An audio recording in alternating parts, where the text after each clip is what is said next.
শুভ সকাল বন্ধুরা, কেমন আছো সবাই? মনির সংসারে আরেকটি নতুন ব্লগে সকলকে স্বাগত জানাই। আশা করছি যে যেখান থেকে ভিডিওটি দেখছো সকলেই খুব ভালো রয়েছো। আজকের দিনটি হচ্ছে বৃহস্পতিবার, আর এখন থেকে ভিডিওটা শুরু করলাম। পুরো ভিডিওটার সাথে থেকো, আশা করছি তোমাদের খুব ভালো লাগবে। প্রতিদিনের মতো সকালে ঘুম থেকে উঠে যেভাবে স্টেপ বাই স্টেপ সমস্ত কাজগুলো করি, তো সেগুলো সকালের কাজ সমস্তটাই কমপ্লিট। আর তার সাথে এখন যেহেতু পুজো সামনে আসছে, তাই বাড়তি বেশ কিছু কাজ রয়েছে, থাকছে আর কি। তো সেগুলোও টুকটাক করে নিয়েছি সবটাই। পুজো বলে নয়, এমনিতেও ঘর বাড়ি পরিষ্কার পরিচ্ছন্ন রাখতে ভীষণ পছন্দ করি, তাই যেটুকু পারি চেষ্টা করি সবসময় পরিষ্কার পরিচ্ছন্ন রাখার। তো আজকে সকালেও বাড়তি কাজ বলতে ছাদটাতে একটু আরেকবার ঝাঁট দিলাম। এই কয়েকদিন আগে তো ঝাঁট দিয়েছিলাম, তারপরেও একটু আধটু সেই কাজ হয়েছিল, যেন ছাদটা বালি বালি হয়ে গেছিলো। এই ছাদটা ভালো করে ঝাঁট দিয়ে বালিগুলো যেটুকু ছিল সবটা তুলে নিয়ে এসে নিচেতে রাখলাম। আর তারপরে কিছু ওই যে তেলের বোতলগুলো ছিল দুটো, তো সেগুলো হচ্ছে ধুয়ে পরিষ্কার করে রাখলাম। তারপর হচ্ছে এই তো সমস্ত বাসি কাজ কমপ্লিট করে স্নান সেরে এখন সিঁদুরটা ঠেকিয়ে নিলাম। তারপরে এই যে ঠাকুর ঘরে গিয়ে হচ্ছে বাসনপত্র সমস্তটাই নিচে নিয়ে আসলাম। লক্ষ্মীর ঘরটা ওখানে ধুয়ে নিয়েছি, কারণ ঘরটা বাইরে নিয়ে আসি না। তো মাঝে সাঝে হচ্ছে কোনো সময় দেখি খুব যখন নোংরা হয়েছে তখন মেজে নিই। এই পেতলের বাসনগুলো দেখতে তো ভালো লাগে, তবে আমার মনে হয় পেতলের থেকে স্টিলের বাসন নেওয়াটাই বেশি ভালো, কারণ এতে করে নিজের কষ্টটা একটু হলেও কম হয়। স্টিলের জিনিস একটু অল্প সাবান দিয়ে নিরমা দিয়ে মেজে দিলে আর কি পরিষ্কার। আর এই পেতলের বাসনগুলো না মাজতে ভীষণ কষ্ট হয়। পীতম্বরী পাউডারটা দিয়ে আজকে মাজছি, কিন্তু খুব বেশি নোংরা হয়ে গেলে কিন্তু পীতম্বরী পাউডারটা দিয়েও সেই গায়ের জোর দিয়ে বেশ ভালো মতো ঘষে ঘষে মাজতে হয়। আর এই ছোটো ছোটো থালা বাটিগুলো ধরতে কিন্তু অতটাও সুবিধা লাগে না, একটু অসুবিধাই হয়। তো দেখো কখন থেকে বসে বসে এগুলোকে ঘষে ঘষে মাজছি। আজ কয়েকদিন হলো সেই উল্টোপাল্টা কাজগুলো করা হচ্ছে, তো বাড়তি লেট হয়ে যাচ্ছে, সেই জন্য বাসনগুলো মাজাই হয়নি। একটু নোংরা বেশ ভালোই হয়ে গেছে, তো সেই জন্য হচ্ছে মেজে নিচ্ছি। কী করে যে নোংরা হয় বুঝে পাই না, ওই জলের দাগগুলোই হয়ে যায়, সেই কারণে বোধ হয়। তো ঘটি যা কিছু বাসনপত্র ছিল সবটাই নিয়ে এসেছি, নিয়ে এসে হচ্ছে এখন এই যে একটার পর একটা এখন মেজে নিচ্ছি পরিষ্কার করে যেরকমটা পাচ্ছি। ছোটোবেলায় যখন মা কোনো সময় বলতো ঠাকুর ঘরে বাসনগুলো মাজার জন্য, তখন হচ্ছে কি বলতো, অনেক সময় হয়তো উনুনে সে ছাই দিয়ে, তারপর হচ্ছে কাগজি লেবু বা তেঁতুল দিয়ে, এগুলো দিয়েই বেশিরভাগ মাজা হতো। আর তখন তো আর অন্য হয়তো বসে বসে হয়তো ওই একটা কাজই অনেকক্ষণ ধরে করলেও চলতো, কারণ আর তো সব কাজটাই যে আমার নিজেকে করতে হবে তেমনটা তো ছিল না। তবে সংসারে এখন হচ্ছে একটার পর একটা কাজ রয়েছে, আর এদিকে দেরিও হয়ে যাচ্ছে। সকাল থেকে হচ্ছে ওই যে আরও বাড়তি কাজ করার জন্য দেরি হয়ে যাচ্ছে। যত সকালবেলায় ওই 6:30টার সময়তেই ঘুম থেকে উঠি, তারপরও হচ্ছে একটার পর একটা করতে করতে আর কি দেরি ঠিক হয়ে যাচ্ছে। তো দেখো বাসন টাসন ধোয়ার পর জলটা আগে নিয়ে আর কি দিয়ে গেলাম ঠাকুর ঘরে, তারপরে আবার ফুল তুলে নিয়ে এসে আবার হচ্ছে বাসনগুলো নিয়ে আসলাম। তো দুবার হচ্ছে যাওয়া আসা করে এই যে সবটা নিয়ে এসে এখন এই যে লক্ষ্মীর ঘরটা পাল্টে দিলাম জলটা, আর এই তো ফুলগুলো আর কি দিয়ে নিচ্ছি।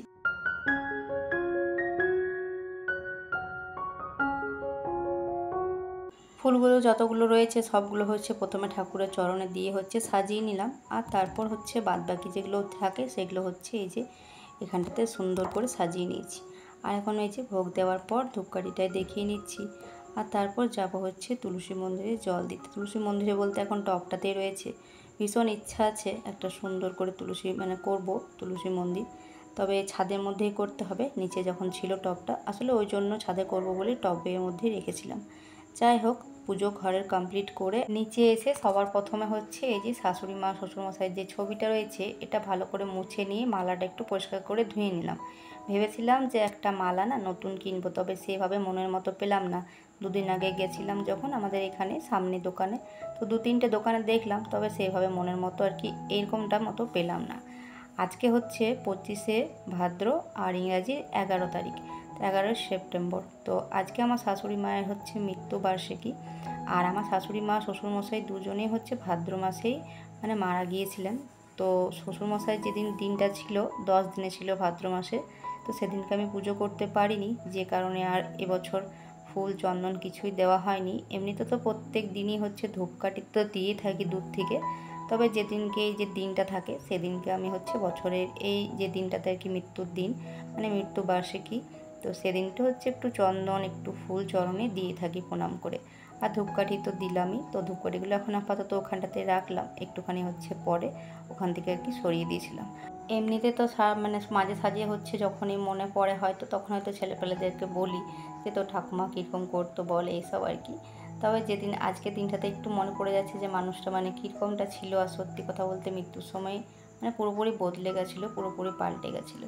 আর তার সাথে রয়েছে পাড়া প্রতিবেশী নানান মানুষের নানান কথা।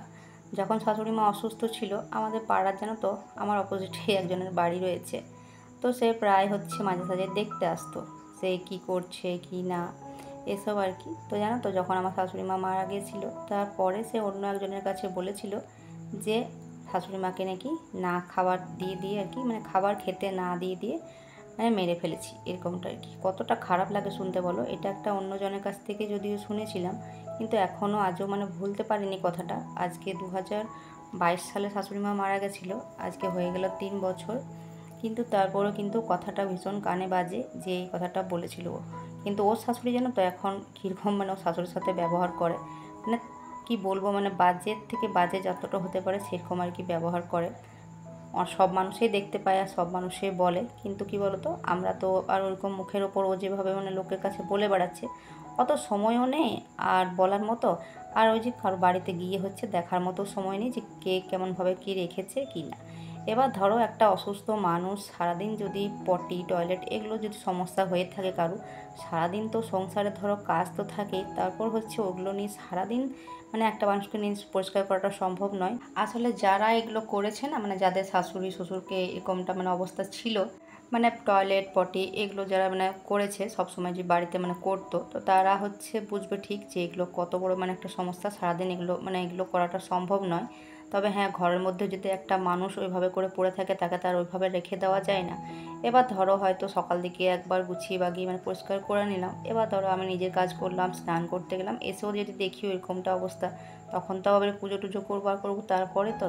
আর আমার বাড়িতে বলো আমি তখন মানে মানে আমার বর তো ডিউটিতে, তোমরা তো দেখো যে ডিউটি থাকে আর থাকে, তো এই ডিউটিটাই করতো তখনও। তো হচ্ছে ডিউটি থেকে এবারে যতক্ষণে ও আসবে ততক্ষণে তো আর আমি পরিষ্কার করার অপেক্ষায় থাকতে পারি না, তো আমি বেশিরভাগটা আমাকেই করতে হতো।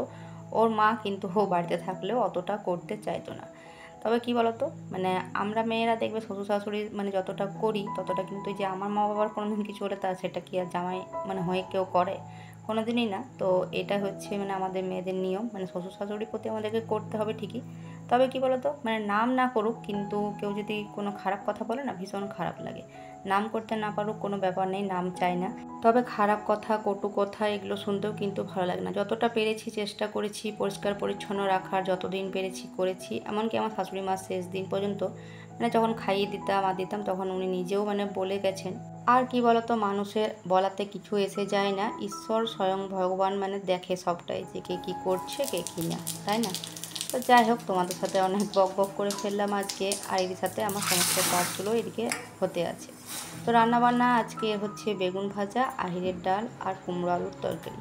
তো বাস রান্নাবান্না কমপ্লিট। আর তারপর দুপুরে খাওয়া দাওয়া সেরে হচ্ছে একটুখানি রেস্ট করেছিলাম, আর তারপর মেয়েকে গেছিলাম পৌঁছাতে টিউশন। তো তার সাথে না একটু বাজার থেকে একটু কাজ ছিল, তো কাজটা হচ্ছে করতে গিয়ে তারপর হচ্ছে শুভর জন্য একজোড়া চটি আনলাম, ওই কিটোগুলো।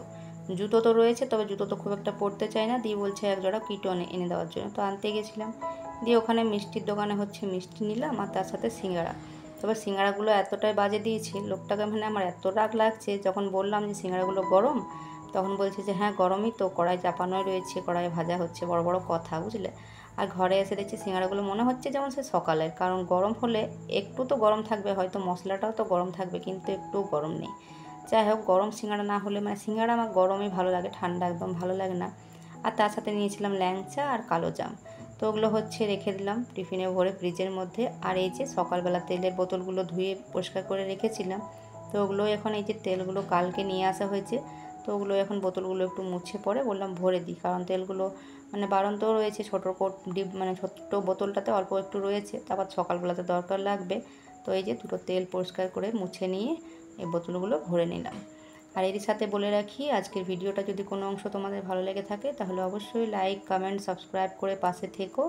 নতুন বন্ধু হয়ে থাকলে চ্যানেলটিকে সাবস্ক্রাইব করে দিও। তো চলো আজকের মতো ভিডিওটা এখানেই শেষ করছি, টাটা।